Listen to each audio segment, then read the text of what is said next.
We start off at the National Assembly, where the Senate has ordered a full investigation into the operations of Ponzi schemes following the collapse of crypto bullion exchange, which allegedly defrauded Nigerians of more than 1.3 trillion naira.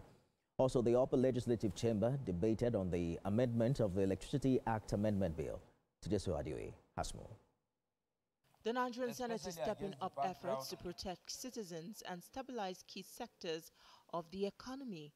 At today's plenary, lawmakers raised alarm over the growing trend of fraudulent investment platforms, commonly known as Ponzi schemes.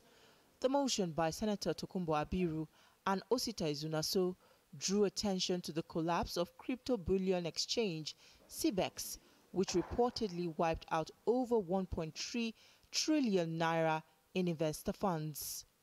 The Senate blamed regulatory agencies, including the Security and Exchange Commission, the Central Bank, and the FCC, for failing to avert the massive fraud, which was promoted heavily online using referral bonuses and celebrity endorsements. Section 8, Sub 1A and B of the Constitution of the Federal Republic of Nigeria, 1999, as amended, empowers the National Assembly to conduct investigations into any matter, and further conscious that these constitutional powers empower the Senate to investigate the failure of regulatory agencies to monitor and prevent the Cbex fraud. It behoves on us to look at whatever loopholes or lacuna in the existing laws that these Ponzi schemes exploit with a view to perpetrating these illegalities. So part of my recommendation with this beautiful motion will be that we should also organize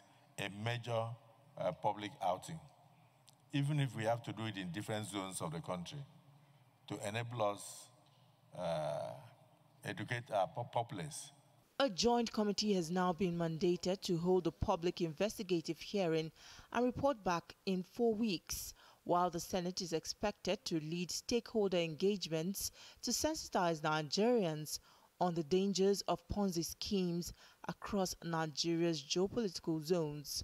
Still on national concerns, lawmakers began debate on the Electricity Act Amendment Bill sponsored by Senator Einaya Baribe.